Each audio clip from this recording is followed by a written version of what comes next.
오늘은 7월 1일을 맞이하여서 지난주 미리 광고하고 또 말씀을 나눴듯이 맥주 감사 주일로 드립니다.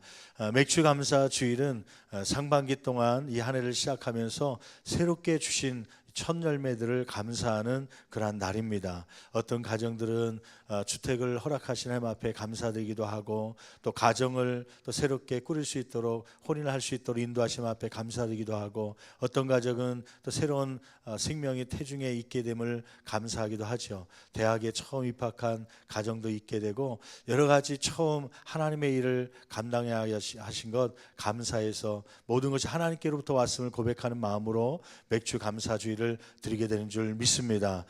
저 개인적으로도 지난주에 소개했듯이 우리 비전센터를 건축하는 일이 참 즐거운 일이기도 하지만 또 한편으로는 부담되기도 합니다. 또 여러 가지 대출 문제라든지 또 여러 가지 건축 부분에 있어서는 제가 여러 가지 그런 부분은 문외한이라서요. 목회만 배워왔지 은행이나 건축일에 대해서 전문 용어를 몰라왔고요. 지금은 배우는 과정 속에 있습니다. 건축하는 데 쫓아가서 산을 찍기도 하고, 어떤 과정을 걸칠 건지, 또 지금 뭐 하는 건지, 또 왜 이 과정이 필요한지를 배우면서요, 앞으로 또 있을 건축이라든지 아니면 또 다른 교회, 개척교회라든지 다른 교회가 건축할 때 도움을 주고자 그러한 것을 지식을 얻으면서 감사하는 시간들을 갖기도 합니다. 아무튼 생애 동안에 목회하면서 교회를 짓는다는 것, 어떤 분에게는 없을 수 있는 그러한 축복의 시간이죠.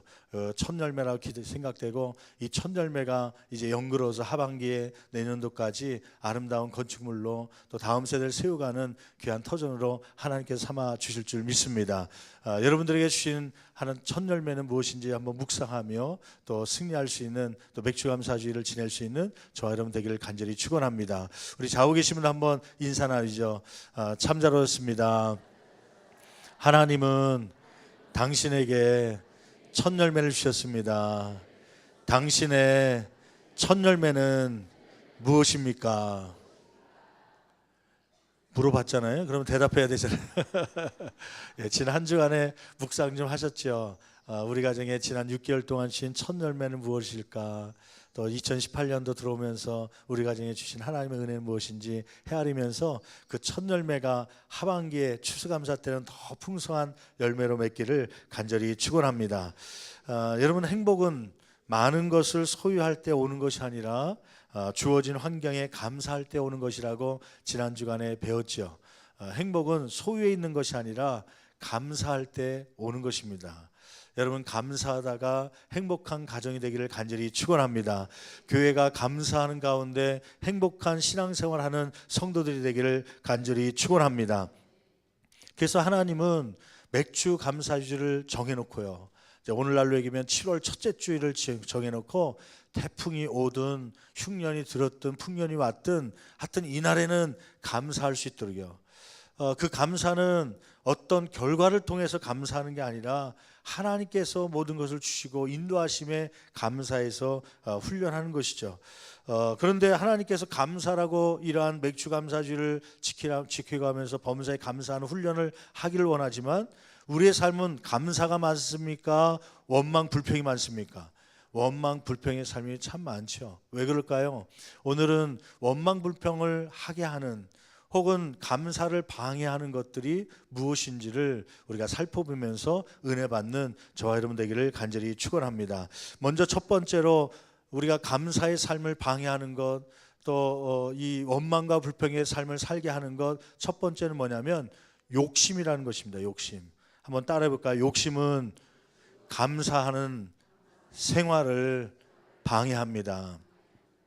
여러분, 한번 오늘 말씀 야고보서 1장 14절에서 말씀 18절까지 한번 볼까요? 야고보서 1장 14절에서 18절 말씀에 보면, 욕심은 감사를 잊게 할 뿐 아니라, 잊어버리게 할 뿐만 아니라 죄를 범하도록 하는 것입니다. 여러분, 14절 말씀부터 같이 한 목소리로 봉독하시겠습니다.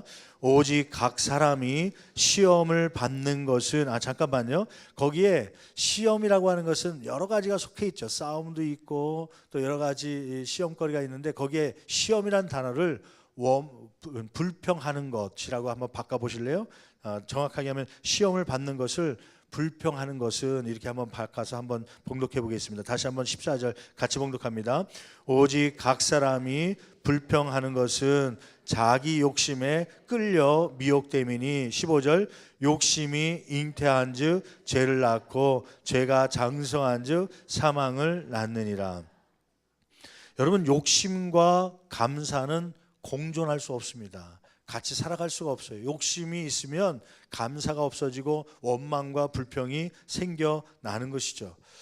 그런데 이 욕심이라고 하는 것은요, 세상의 것으로 채워도 만족할 수 없는 것입니다. 어떤 것을 원해서 그것을 채워놓으면 그 다음엔 또 다른 것이 필요함을 알고 또 다른 것을 요구하는 것이 일반 사람들의 마음이죠. 이번에 유아유치부 성경학교 또 초등부 성경학교를 하는데 주제가 뭐냐면 성품 주제를 가지고 이번 주제는 만족이라는 것이에요. 만족. 시편 23편 1절부터 6절의 말씀을 통하여서 이제 만족하는 삶, 자족하는 삶을 어떻게 살 수 있는지를 알려주는 것이죠.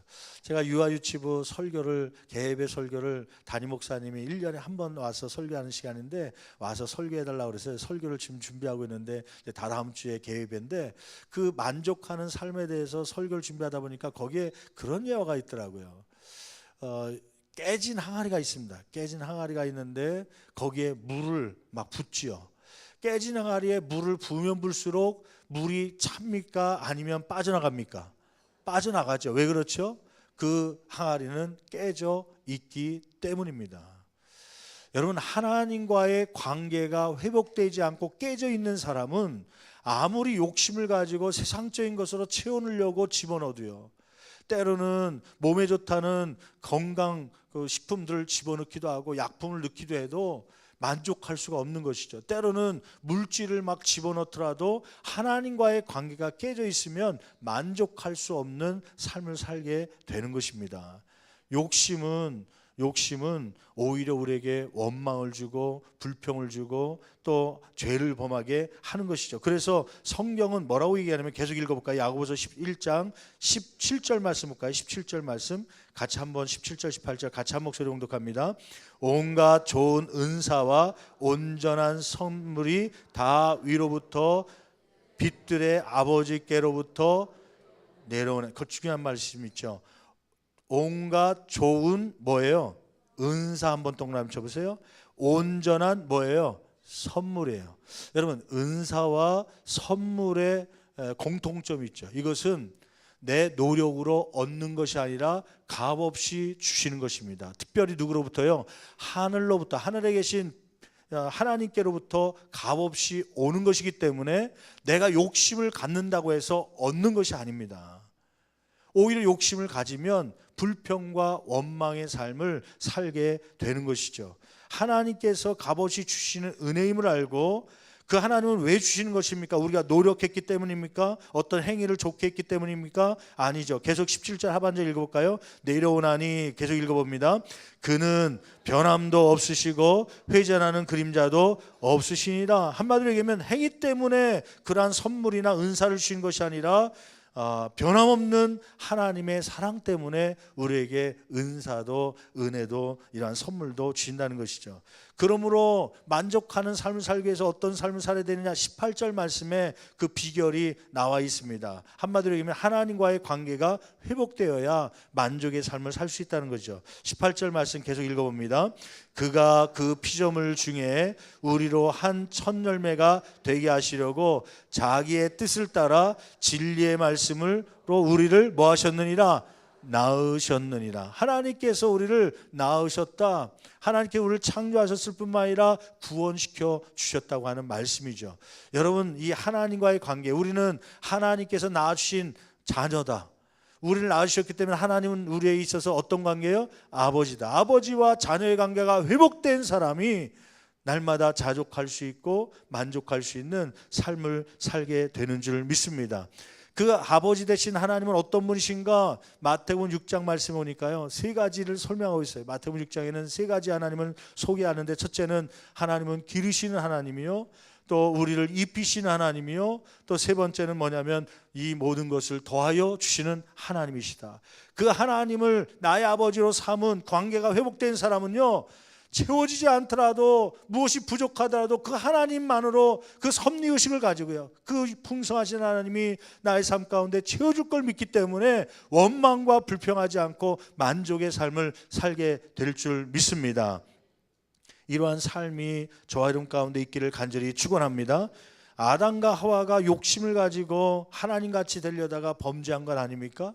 선악과를 따먹지 말라 했는데 사탄이 와서 꼬시죠. 네가 그것을 먹는 날에는 너희 눈이 밝아져서 하나님같이 되어 선악을 알 줄 하나님이 아심이라. 너희가 하나님처럼 될 줄 알고 그 선악과를 먹지 말라는 것이다. 하나님같이 된다는 그 욕심이 마음 가운데 생기자 하와가 선악과를 따먹습니다. 그리고 그 선악과를 남편 아담에게 주어서 결국은 인류가 범죄하게 되는 것이죠. 범죄의 시작은 무엇 때문이었습니까? 욕심 때문이었습니다. 여러분, 그러므로 우리는 바울처럼 자족하는 마음을 가져야 되는데, 아까 얘기했던 것처럼 자족, 스스로 만족하는 그러한 만족하여 여기는 삶은 하나님의 섭리를 인식할 때 생긴다고 말씀하지 않았습니까? 빌립보서 4장 11절 12절 말씀 볼까요? 빌립보서 4장 11절 12절 같이 한 목소리로 봉독합니다. 내가 궁핍함으로 말하는 것이 아니니라. 어떠한 형편에든지 뭐하기를 배웠노니? 자족하기를 배웠노니. 스스로 넉넉함을 느끼는 거죠. 스스로 만족하게 여기는 것입니다. 왜요? 나를 기르시고 입히시고 더하여 주신 하나님이 나의 아버지이기 때문에 그것을 깨닫는 사람, 그 하나님이 나를 인도하신다는 섭리의식을 가진 사람들은 자족, 만족의 삶을 살게 되는 것입니다.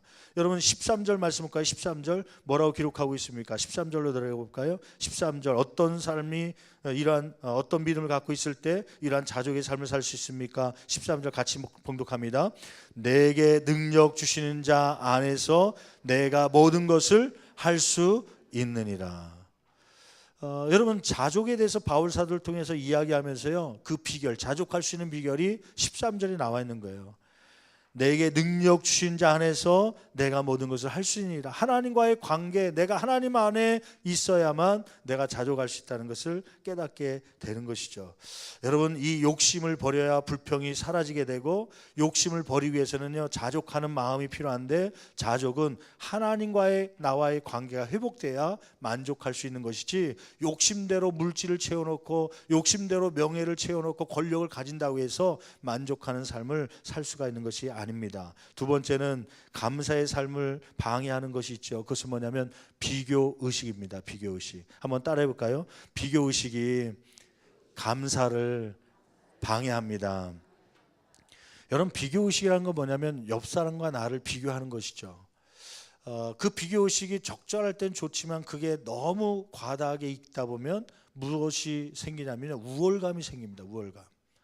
비교했다가 내가 우월감이 느껴지면 어떻게 내 신앙의 상태가 변하냐면 교만해집니다. 나는 저 사람보다 나았지, 저 사람보다 이게 형편이 더 좋지. 우월감이 생기다 보면 교만하게 됩니다. 영적으로 타락하게 되죠. 또 반대로 비교를 하다가 열등감이 생기게 되면 자기 비하를 하며 그때 나오는 것이 뭐냐면 원망과 불평입니다. 왜 나에게는 이러한 물질을 주지 않았는가? 왜 나에게는 이러한 학벌을 주지 않았는가? 왜 나에게 이러한 남편 배우자를 주지 않았는가? 비교하면서 열등감에 빠지면 자기를 비하하면서 원망과 불평 가운데 살게 되는 것이죠. 그 대표적인 사람이 누구냐면 사울이라는 사람입니다. 사울이요, 누구랑 비교하게 되냐면 다윗과 비교합니다. 다윗과 비교할 때 사람들이, 여인들이 사울은 천천히요, 또 다윗은 만만이요. 죽인 사람이 사울이 천이면 다윗이 죽인 사람은 만이라고 다윗을 더 높여줍니다. 그 비교하는 소리를 듣고 그의 마음이 불쾌해졌다고 성경은 기록하고 있죠. 한번 사무엘상 18장 6절 8절 말씀 같이 볼까요? 사무엘상 18장 6절 말씀부터 같이 한 목소리 봉독합니다.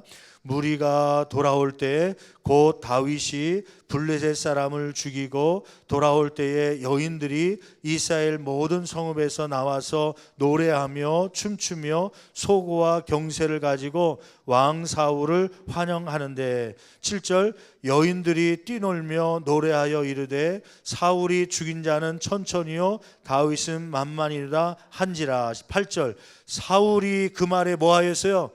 불쾌하였어요. 불쾌했다는 말은 다른 말로 하면 불평이 생긴 거죠. 원망이 생긴 겁니다. 왜요? 다윗과 비교하기 시작하면서요.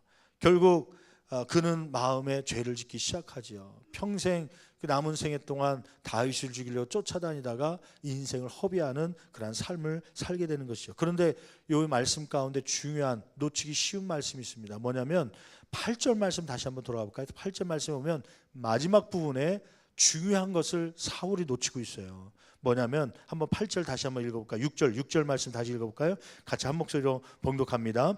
무리가 돌아올 때 곧 다윗이 블레셋 사람을 죽이고 돌아올 때에 여인들이 이스라엘 모든 성읍에서 나와서 노래하며 춤추며 소고와 경세를 가지고 왕 사울을 뭐 했다는 거예요? 질문 한번 해볼게요. 자, 여인들이 소고와 경세, 악기들을 가지고 와서 막 환영한 것은 다윗을 환영한 겁니까? 사울 왕을 환영한 것입니까? 사울 왕이에요. 사울은 천천히요, 다윗은 만만이라고 얘기하지만 그 다윗까지도 이렇게 쓸 수 있었던 것은 사울의 지도력이 탁월했기 때문이다. 지금 사울 왕을 환영하는 것입니다. 환영하는 것이에요. 그런데 지금 이 사울은 비교의식에 접하게 되자 그는 자기를 환영한다는 것을 깜빡 잊고 그는 불쾌감, 불평을 갖게 된 것입니다. 여러분, 비교의식은 하나님께서 주신 것을 보지 못하게 하는, 듣지 못하게 하는 그러한 도구가 됩니다. 그러므로 감사하지 못하게 하는 것이죠.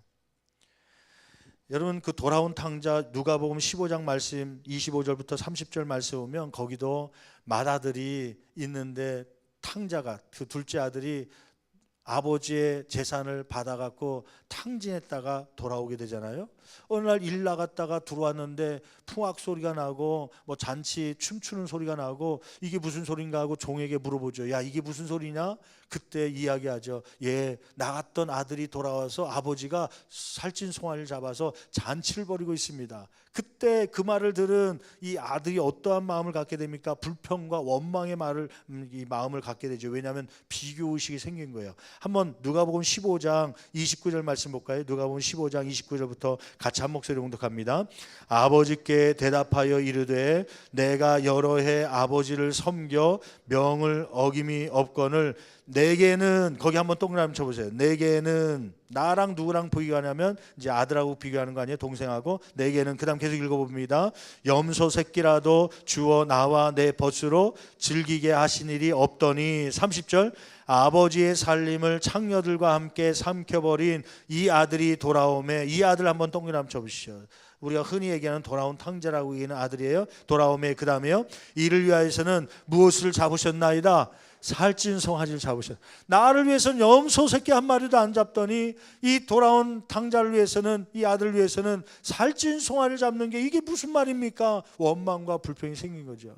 여러분, 비교는 지금까지 아버지가 부에서 옷을 입혀주셨고 먹을 것도 삼시세끼 잘 먹게 하는 그 감사의 일들을 보지 못하게 하는 것입니다.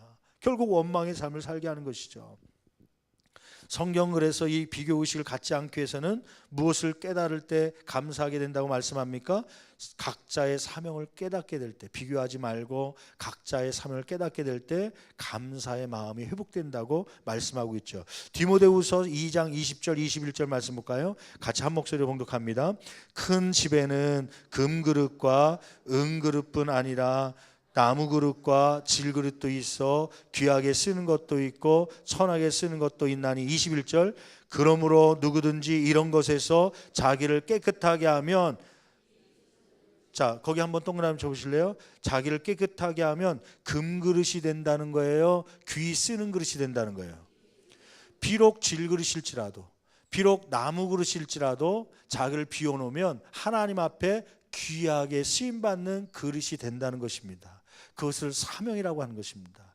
나무 그릇으로서의 사명이 있습니다. 질 그릇으로서의 사명이 있습니다. 누구나 다 금그릇이 돼야 되는 건 아닙니다. 여러분 각자의 사명이 있어요. 금그릇에 담아야 될 것이 있고요, 나무 그릇에 담는 것이 있고요, 질그릇에 흙으로 만든 그릇에 담는 것들이 각자 다릅니다. 자기만 비워놓으면, 깨끗하게 해놓으면 그 사명대로 하나님께서 귀하게 쓰임받는 것, 그것으로 만족할 때 감사가 넘쳐나게 될 줄 믿습니다. 세상에서는 뭘 가르치냐면, 세상에서는 야, 너 질그릇이냐, 너 나무 그릇이냐, 너 그러면 금그릇이 되도록 노력해봐라. 여러분, 하나님은 그를 원하는 게 아니라 각자의 맡겨진 사명들이 있어요. 그 사명대로 그 사명을 감당할 때 하나님 입장에서는요, 금그릇이 아닐지라도 귀하게 쓰임받는 그릇이 되는 것입니다. 대표적인 게 말구유 아닙니까? 말구유. 나무로 만든 통나무에 그냥 홈을 파갖고요, 말들이 그냥 밖으로 쓰는 말구유지만 그것을 깨끗하게 비워두니까 요셉과 마리아가 아기 예수님을 출생하고 나서 그 아기 예수님을 말구에 눕게 할 수 있는 그런 축복이 있게 된 것 아닙니까? 여러분, 나무 그릇이라고 해서 나를 비하하거나 그러지 마시고요, 남들과 비교하면서 나는 왜 금그릇이 안 되고 나무 그릇이 됐나 불평하지 말고 하나님께 주신 사명에 따라서 감당할 때 감사가 넘쳐나는 저와 여러분의 삶이 되기를 간절히 축원합니다. 그래서 여러분, 지난 시간에 배웠던 것처럼요, 지난 시간에 한 가지 감사의 방법을 배웠지 않았습니까? 그건 뭐냐면 제로 감사라는 거. 제로 감사.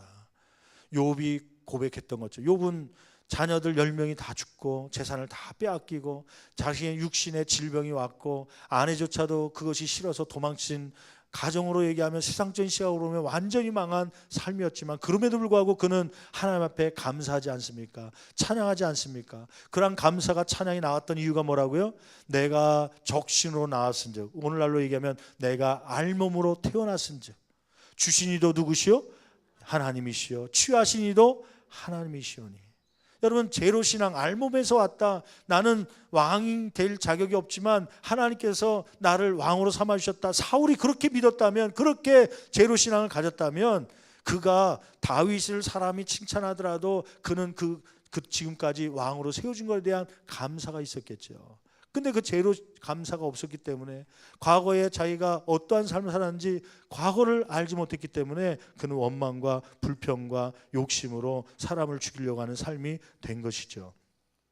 여러분, 세 번째로 감사의 삶을 살기를 원하지만 감사의 삶을 방해하는 것이 있습니다. 그것은 염려라고 하는 것입니다. 염려는 아까 얘기했던 세 가지, 욕심, 비교 의식, 염려, 이것은 감사와 공존할 수 없는 것들입니다. 이것들이 생길 때 감사는 없어지게 되는 것입니다. 반대로 감사가 넘쳐날 때 이러한 세 가지는 사라지게 되는 것이죠. 염려는 감사의 삶을 방해합니다. 주님은 미래 일을 앞당겨 염려하지 말라고 말씀하시죠. 마태복음 6장 34절 같이 한 목소리로 봉독합니다. 그러므로 내일 일을 위하여 염려하지 말라. 내일 일은, 거기 중요한 단어가 하나 있죠. 내일 일은 누가 염려할 것이요? 내가 염려해야 됩니까? 내일이 염려하는 겁니까? 거기 주님께서 분명히 얘기하셨어요. 내일 앞으로 있을 일은 네가 염려할 것이 아니다. 내일이 염려하는 것, 딴 사람이 염려하는 것이지, 거기 그때 가서 알아서 하나님께서 하시는 것이지, 네가 염려한다고 키가 자라거나 그런 것이 아니다. 너는 내일이나 미래를 염려할 필요가 없다. 그렇게 얘기하는 것이죠. 우리가 잘 알고 있죠. 염려라고 하는 것은요, 10%의 현재 부딪힌 문제이지, 거의 염려를 분석해 보면 90%가 과거에 쓸데없는, 지금 과거에 이미 지나간 일이라든지 아니면 앞으로 일어나지도, 현재 일어나지도 않은 그러한 일을 상상해서 하는 것이 90%라고 그래요. 염려의 그 영어의 단어를 보면 worry라고 합니다. worry. 우리가 몇 주 전에 오후 예배 시간에 이 염려에 대해서 잠깐 배운 적이 있었는데요, 이 염려를 영어 단어로 worry라고 합니다. worry. 원어의 뜻이 뭐냐면, worry의 어원이 뭐냐면 물어뜯다. 물어뜯다. 염려는 물어뜯다라는 뜻을 갖고 있어요. 개가 막 물어뜯듯이, 사자가 사슴의 목을 막 물어뜯듯이, 그런 물어뜯다라는 뜻이 worry입니다. 염려라는 뜻이에요. 그래서 우리 한국 사람들이 개를 이렇게 부를 때요, 혀를 하면서 worry 그러면서 그러잖아요. 그래서 그게 나는 어디서 왔나 했더니 여기에서 온 것 같아요. 이제 미국 선교사들이 한국에 와갖고 이제 개를 좋아하니까, 애완견들 좋아하니까 개를 키우는데 동네 애들이 와갖고 뭐 털이 막 하얗게 있는 신기한 개들이 막 똥개도 아니고 이상한 애완견들이 오니까 신기해갖고 막 짝대기로 때리려고 그러고 꼭 막 찌르려고 그러거든요. 그러니까 이제 미국 선교사들이 개들에게 야 워리 물어라 가까이 오지 못하도록, 방해하지 못하도록, 애들 접근하지 못하도록 짖고 물으라고 워리 한 건데, 애들 생각에는 영어를 모르니까 이 개 이름은 워리구나, 워리. 그래서 개를 부를 때 뭐라고 그러냐면 워리 그러면서 부르는 거 아닌가라는 개인적인 생각입니다. 여러분, 염려의 어원은 워리입니다. 워리는 물어 뜯다라는 뜻이에요. 사자가 사슴을, 먹잇감을 잡기 위해서 달려가서 사슴의 모가지를 꽉 물어 뜯은 것, 숨통을 끊게 하는 것, 그것이 워리, 염려입니다. 그때 사용하는 단어입니다. 염려는 우리의 믿음 생활을 물어 뜯어서 숨통을 막히게 합니다. 감사를 못하게 하는 것이죠. 여러분, 이 염려의 삶을 벗어던질 수 있기를 간절히 축원합니다. 그러면 이러한 염려가 생길 때 하나님의 처리 방법은, 우리에게 알려진 그 처치 방법은 무엇입니까? 빌립보서 4장 6절 7절 말씀 보면 염려가 생길 때 너희들이 이렇게 하라, 이렇게 그 처방을 하시죠. 빌립보서 4장 6절 7절 같이 한 목소리 봉독합니다. 아무것도 염려하지 말고 다만 모든 일에 기도와 간구로 너희 구할 것을 감사함으로 하나님께 아뢰라. 거기 중요한 단어가 있죠. 하나님께 기도와 간구로 아뢰는데 무엇과 함께요? 감사함으로. 염려가 오냐 너희들은 기도해라, 간구해라. 그런데 그냥 아뢰지 말고 감사할 조건들을 하나님께 올려드리면서 기도해봐라. 그러면 어떻게 된다는 거예요? 7절 같이 한 목소리 봉독합니다. 그리하면 모든 지각에 뛰어난 하나님의 평강이 그리스도 예수 안에서 너희 마음과 생각을 지키시리라. 너의 감사하려고 하는 마음, 너의 평강의 마음을 불평과 원망의 마음으로 오염시키는 것이 아니라 감사를 올릴 때에 그 마음을 지켜주실 것이다. 그게 하나님이 염려하는 사람들이 주시는 처방전입니다. 여러분, 염려를 하면 육체적으로 어떤 장애가 오냐면요, 정신장애가 옵니다. 불안장애가 옵니다. 불안장애. 혹시 여러분 가운데 그런 장애가 있는 분들이 있을지 모릅니다. 왠지 모르게 가슴이 막 쪼이고, 현기증이, 어지럼증이 있고, 식욕이 떨어지고, 그래서 병원에 갔더니 병명이 나오지 않고 이건 스트레스입니다, 혹은 뭐 염려 때문에 그렇습니다. 그 염려의 장애 때문에 신경장애가 오는 것이에요. 그래서 소화가 안 되고 가슴이 쪼이고 답답하고 막 그런 것이죠. 그래서 병원에서는 신경안정제를 처방합니다. 신경안정제. 잠을 잘 수 있게 한다든지 혹은 신경이 안정될 수 있도록 그러한 약을 주죠. 그래서 미국에서요, 자낙스하고 발륨이라고 하는 그러한 그 신경안정제 약들을 과거에 최근 10년 전보다 최근에요 3배 이상이 많이 팔린다는 거예요. 재밌는 사실은, 여러분 한번 질문 한번 해볼게요. 경제가 부흥하고 과학이 발달될수록 염려는 사라집니까? 아니면 염려는 더 많아집니까? 어떻게 또 그렇게 잘하세요? 많아집니다. 세계에서 신경안정제가 제일 많이 팔리는 나라가 있는데 어딘지 아세요? 한국이 아니라 미국입니다. 미국이 제일 많이 팔린다 그래요. 미국이. 수면제가 없으면 잠을 못 자고, 신경안정제가 없으면, 그래서 처방전은 신경안정제를 받습니다. 최근 아까 얘기한 대로 10년 사이에 3배의 증가, 신경안정제를 먹는 환자들이 증가하고 있다는 거예요. 그러면 못 사는 나라보다 왜 잘 사는 미국이, 과학이 발달되지 않은 나라보다 과학이 발달되고 오히려 이렇게 잘 사는 나라가 왜 이렇게 신경안정제를 먹어야지만 잠이 잘 수밖에 없는 불안 증세가 있는가? 왜 이러한 우울증이 이렇게 생기는가? 그 이유는, 그 과학자들이 연구해 보니까 그 이유는 변화 때문에 그렇다는 거예요. 지금으로부터 30년 동안에 인류가 변화온 속도하고 그 다음에 300년 동안 변화된 속도보다 30년 최근에 변화된 속도가 더 빠르다는 거예요. 300년 동안 변화된 것보다 최근 30년이 더 빠르게 세상이 변화됐다는 거예요. 옛날에 누가 인터넷을 할 수 있다는 생각을 합니까? 저희 학생 때부터 학생 때 교육받을 때 대학교에서요, 앞으로 목회할 때는 개인 컴퓨터가 필요할 것이다 했는데요, 저는 믿지 않았습니다. 무슨 컴퓨터가 그냥 좋은 큰 회사 하나 있으면 되지 개인이 무슨 컴퓨터를 두들길 날이 올라나? 요즘 개인 지금 각 가정에 컴퓨터뿐만 아니라 이제는 뭐까지 핸드폰 컴퓨터를 갖고 있어서 가정에 몇 대씩 갖고 있잖아요. 최근에 10년, 20년 사이에 급속도로, 그것도 핸드폰도요, 1년, 2년 지나면 후진 것이 돼갖고요, 새 것을 또 사야 되고, 시대에 뒤떨어진 삶이 되고. 그래서 이 변화가 많다 보니까, 또 이 변화를 예전에는 동네에 있는 사람들의 변화만 알고 있었는데, 지금은 아침 저녁으로 인터넷을 통해 핸드폰을 통해서 저 세계 아프리카에 있는 전쟁이 일어나는 거, 변화되는 거, 막 사건들이 계속 일어나는 것이 계속 정보가 입력되다 보니까요, 불안 증세가, 변화가 많다 보니까 불안 증세가 심해지는 거예요. 그래서 불안하다 보니까 염려가 되게 되고, 염려가 있다 보니까 정신적인 그 장애가 생기는 것입니다. 내일 또 무엇이 변할까? 내 삶이 안전할까? 그런 것 때문에 염려가 들어오면 잠을 못 자게 되고 불안 증세가 생기는 것이죠.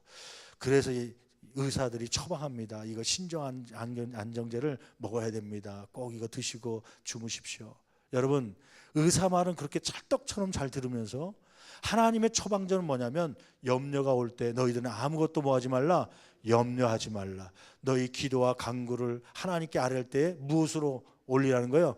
감사함으로 하나님께 아뢰라. 그리하면 지각에 뛰어난 하나님의 평강이 너희 마음과 생각을 지켜주시리라.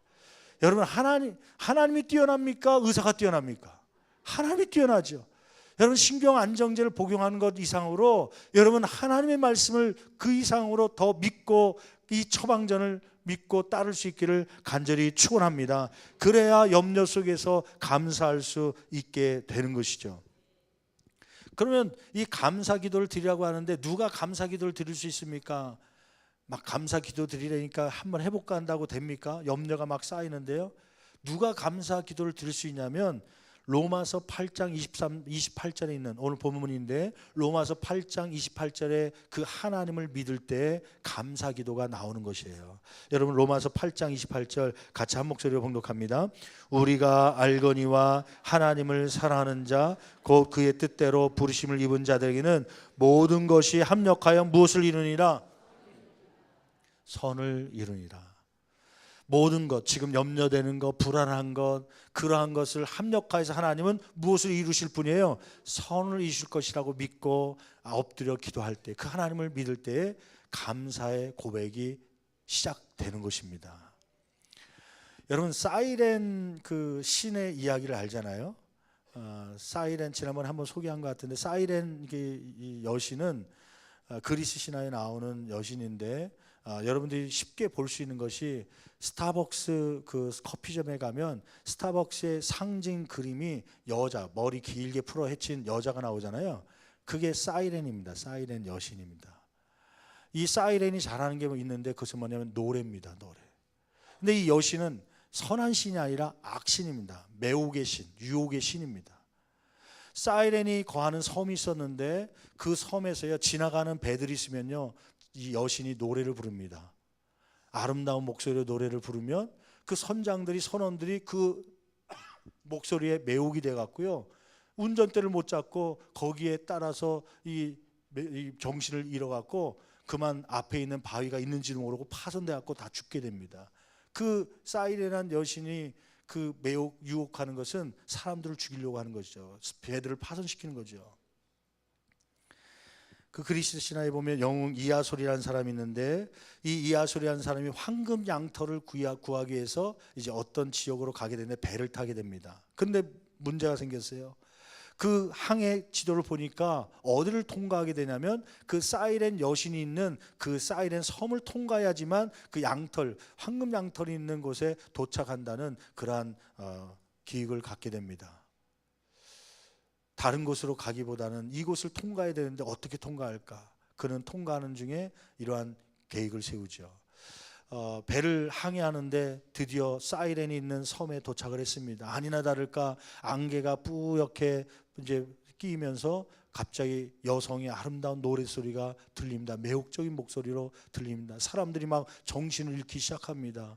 그러다가 파손되는 것이 이제 생각되는 것이죠. 이래서는 안 되겠다 하고서 준비한 것을 하죠. 그 배에 탔던 사람이 누구냐면 오르페우스라고 하는 사람이었습니다. 이 오르페우스가 잘하는 것이 뭐냐면 하프 연주예요. 하프 연주. 이어솔과 함께 가면서 작전을 짠 것이죠. 만약에 이 사이렌이라는 여신이 노래를 할 때 그 노래소리에 심취하지 못하도록 하프 연주를 하자. 그래서 하프 연주를 아주 아름다운 소리로 연주를 배 안에서 하게 됩니다. 그랬더니 사이렌 소리를 듣다가 매혹적인 소리를 듣고 정신을 잃던 이 선원들이요, 갑자기 하프 소리를 듣고 정신을 차리고 그쪽에 집중하기 시작합니다. 그런 사이에 하프 연주가 계속 진행 사이에 배는 사이렌이 거하는 섬을 통과하게 되었습니다. 그런 목적지에 도달하게 된 것이죠. 여러분, 이 이야기를 하는 이유는 무엇입니까? 사이렌 소리처럼 우리를 유혹하는 세상의 불평과 원망의 삶으로 인도하는 그러한 상황이나 그러한 일들이 우리 상황 가운데 얼마나 많습니까? 여러분, 오늘 말씀 가운데 빌립보서 4장 6절 말씀은 이러한 염려의 상황이 있을 때 너희는 뭐 하라는 거예요? 감사함으로 하나님께 아뢰라. 찬양의 삶을 드려라. 그러면 평강의 하나님께서 너희 마음과 생각을 뭐하여 주시리라? 지켜주시리라. 그 염려의 상황을 통과하게 해주시는 것이죠. 이러한 은혜가 저와 여러분 가운데 있기를 간절히 축원합니다. 스마트한 성공들이란 책을 쓴 칼럼의 저자는 이러한 말을 남겼습니다. 성공한 사람이 행복할 확률보다 행복한 사람이 성공할 확률이 높다. 저는 책을 읽으면서 이렇게 감동적이어서 이렇게 적어서 이렇게 열심히 얘기하면 아멘 할 줄 알았거든요. 고개를 끄덕거리든지. 다시 한번 말씀드려볼게요. 잘 생각해 보세요. 성공한 사람이 행복할 확률보다 행복한 사람이 성공할 확률이 높다. 수준이 이제 제 수준까지 올라오셨네요. 성공한 사람이 행복한 것이 아니라 행복한 삶을 살 때 성공이 따라오는 것입니다. 근데 그 행복은 소유할 때가 아니라 감사할 때라고 처음 얘기했잖아요. 여러분, 욕심을 가지고 비교의식을 가지고 혹은 염려를 가지고 있을 때는 감사의 생활이 되지 않습니다. 오늘 주님께서 처방하신 것처럼 욕심이 생길 때는 자족하는 마음을 갖게 하시고, 비교의식이 생길 때는 나에게 주어진 사명만을 바라보고 그 사명 주심에 감사하고, 염려가 있을 때는 감사함으로 하나님께 오히려 찬양하고 기도함으로 아뢰므로 우리의 삶 가운데 이러한 감사의 생활을 방해하는 것들을 물리치고 날마다 감사의 삶을 통하여 행복한 삶을 이끌어갈 수 있는 저와 여러분 되기를 간절히 축원합니다. 오늘 말씀을 마치면서 제가 지난 한 주간에 묵상하는 가운데 맥주감사주일을 지나면서 지난 한 주간에 여러분 맥주감사주일은 첫 번째 열매를 주신 것, 그것을 감사하는 것입니다 얘기했잖아요. 그러면서 또 하나의 감사할 것을 한번 숙제로 또 묵상하는 가운데 제가 도전받은 게 있어요. 우리 성도들과 함께 이번 주간에는 무엇을 감사하는 삶을 살게 할까 하다가 제가 이러한 글을 읽었어요. 이러한 글을요. 어떤 글이냐면 1900년대 초에 어떤 한 사람이 있었는데 언 딜슨이라는 사람입니다. 언 딜슨이라는 사람인데 이 딜슨이라는 사람은 아내를 무척 사랑했던 사람이에요. 아내에 대한 생각이 끔찍했던 사람입니다. 어느 날 이 딜슨이라는 사람은 이제 직업이 뭐였냐면 외과 병원에 반창고를 만들어서 제공하는 그러한 직업을 갖고 있는 사람이었습니다. 근데 어느 날 일을 마치고 집에 돌아오니까 아내가 반기는데 보니까 손가락에 피가 묻어 있고 막 다친 자국이 보인 거예요. 아니 이거 웬일입니까? 그랬더니 하루 종일 남편이 저녁에 들어오면 반찬을 만들려고 반찬을 준비하는 중에 칼로 찢겨갖고 조금 찢어져서 병원에 가기에는 좀 그런 상처는 아니고 그냥 잠시 휴지로 혹은 붕대로 감고 있으면 멈출 만한 피기에 상처이기에 지금 그것을 붙잡고 있다는 거예요. 자기가 있었으면 좀 빨리 그걸 치료하는데 도와줄 텐데 붕대도 제대로 감지도 못하고 그냥 손가락을 붙잡고 있는 그 아내를 보면 안타까운 마음이 있었던 거예요. 아니 그러더라도 붕대 좀 감고 반창고 좀 바르지 왜 그렇게 있냐 그랬더니 이 아내가 얘기합니다. 혼자서 내 손가락을 묶으려니까 묶어지지 않아 갖고 그래서 지금 이렇게 붙잡고만 있는 겁니다. 그때 들신하는 이 남편이 아내를 향한 뜨거운 사랑의 마음이 있어갖고 그가 다음날 직장에 가서 한 건 뭐냐면 자기가 없을 때 혼자서 칼질하다가 혹시 비었을 때 빨리 그 상처를 아물게 할 수 있는 그 반창고를 하나 만들어야겠다. 그래서 조그만 반창고를 만들어서 거기다가 헝겊을 붙였어요. 그래서 그걸 몇 개를 만들어서 집에다 보관케 했습니다. 그게 뭐냐면 일회용 반창고, 데일밴드라고 얘기하는, 그때 그게 딜시라는 사람이 개발을 한 겁니다. 그 사람이 사용하는 걸 보고 그 회사 직원들이 보더니 괜찮거든요. 위급할 때 곧바로 병원 가지 않을 그런 순간에 잠시 피를 멈추게 하고 상처를 아물게 할 수 있는 좋은 도구가 될 수 있다 생각하고 그것을 회사가 제작을 하기 시작한 거예요.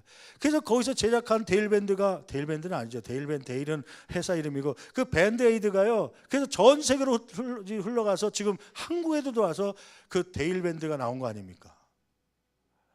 그게 어디서 시작했냐면 아내에 대한 고마움, 아내에 대한 사랑하는 마음, 감사한 마음 때문에 시작된 것이죠. 제가 그 글을 읽으면서 이번 한 주간에 우리 성도들과 함께 했으면 좋겠다는 마음이 뭐냐면 배우자에 대한 감사의 마음을 가져보자. 배우자에 대한 감사라 그러면요, 하나님께 감사하는 거 다 하더라고요. 웬만한 신앙이들은요. 헌금을 드려가며 찬양을 해가며 또 몸으로 봉사하며 하나님 감사합니다. 그걸 일반적으로 할 수 있는 것이죠. 또 감사라고 그러면요, 부모님께 감사하는 거 1년에 뭐 날짜가 있어갖고 하더라고요. 자녀들에게 하는 것도 잘하는데 제일 가족 중에 잘 감사가 안 되는 이 부류가 누구냐면 배우자입니다. 배우자. 이 배우자는요 평생 뭐라고 불러요? 어떻게 또 잘하죠? 평생 원수라고. 원수가 아닌데 사랑하는 사람인데 왜 원수가 됐는지 몰라요.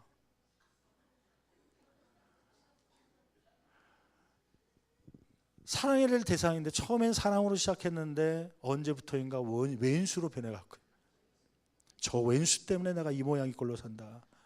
저 왼수만 없었으면 좋겠다. 그런 생각을 가질 때가 얼마나 많습니까? 어떤 분이 그런 얘기하더라고요. 목사님, 저희 남편 너무 답답합니다. 뭐 하는 게 없습니다. 제가 보니까요, 그분이 답답하게 그렇게 있으니까 당신 같은 까다로운 여자랑 살아주는 거지. 그 사람도 그냥 까다로웠으면 그 이혼할 가정이죠. 그 남편이 그렇게 무던하니까 살아주는 것입니다. 남편이 돈을 제대로 못 벌고 그냥 있는 것 같지만 그것 때문에 여러분들이 과분한 말을 듣지 않는 것이고 그것 때문에 사람들로 하여금 그래도 인정받고 살아가게끔 되는 거 아닙니까? 잃어본 분들은 그 마음을 알죠. 있을 때 잘해줄 걸. 평생 왼수, 이 왼수야 빨리 가라 그러면서도 진짜 가니까 왜 갔냐 그러면서 울더라고요. 다시 태어나기를 원하고 다시 있었으면 좋겠다 생각하는 분들이 많더라고요. 신방을 다녀보니까 여러분의 인생의 제일 마지막까지 동행할 사람 누구냐면 배우자입니다. 기저귀 갈아주는 것 아들 딸 못하더라고요. 아유 더러워. 아유 아버지 왜 또 쌌어요? 그랬는데 그런 얘기 안 하고 끝까지 옆에 있는 분들은 감기가 와서 손이 떨려서 지금 쉬어야 되고 주사를 맞아야 될 형편이 돼도 남편 병 옆에 침대에 누워갖고 남편의 그 기저귀를 갈아주는 거는 아내더라고요. 아내들. 또 반대될 경우는 남편이 또 그 일을 끝까지 감당해 주더라고요. 아들 딸들이 못 해주는 것 그거 배우자가 해주는 거 아닙니까? 여러분 이 한 주간에 지나면서요, 여러분 배우자가 있는 분들 배우자에게 감사하다고 한번 표현을 해줬으면 좋겠어요. 기왕이면 좋은 식당에 한번 모시고 가서 직장에 있는 뭐 상사라든지 바이어들 만나면 뭐 10만 원짜리 5만 원짜리 좋은 음식 사주면서 아내하고는 가면서 김치찌개 하나도 제대로 안 사주는 그런 남편이 되지 말고 한번 좋은 식당에 한번 데리고 가세요. 당신 내 옆에서 그동안 참 힘들었지, 수고했지, 고마워, 감사해 하면서 상반기 동안 살아가면서 이 배우자에 대한 감사가 회복되는 저와 여러분 되기를 간절히 축원합니다. 혹시 배우자가 생각지 않게 먼저 가셨습니까? 그러면 배우자 대신에 우리 가족 중에 감사할 대상이 있다면 그 가족하고 감사를 나눠보십시오. 이미 한번 경험해 보지 않았습니까? 있을 때 잘할 걸. 여러분 있는 가족들이 있다면 그 가족들에게 한번 잘 해주십시오. 도와주십시오. 또 그냥 꽃 하나 주고 이거 갖다 줬으니까 알지? 그러면서 하지 말고 고마워, 감사해, 그러한 말로 좀 한번 들려주십시오. 그러면 그 가정이 불평과 원망의 삶이 아니라 오히려 행복한 가정이 되며 또 즐거움 있는 가정, 또 앞으로 주님 앞에 귀하게 쓰임받는 가정이 될 줄 믿습니다. 아멘. 기도하시겠습니다. 이 시간에 우리 한 목소리로 기도할 때 여러분 있는 것을 족한 것으로 아는 자족의 삶이 되기를 원합니다. 상대방과 비교하지 않기를 원하고 염려 대신에 감사함으로 하나님 앞에 기도할 때 이 감사의 삶을 살 수 있는 것입니다. 여러분 욕심 때문에 불평하는 거 아닙니까? 비교 의식 때문에 원망하는 것 아닙니까? 염려하는 것 지금 아직 오지 않은 거 아닙니까?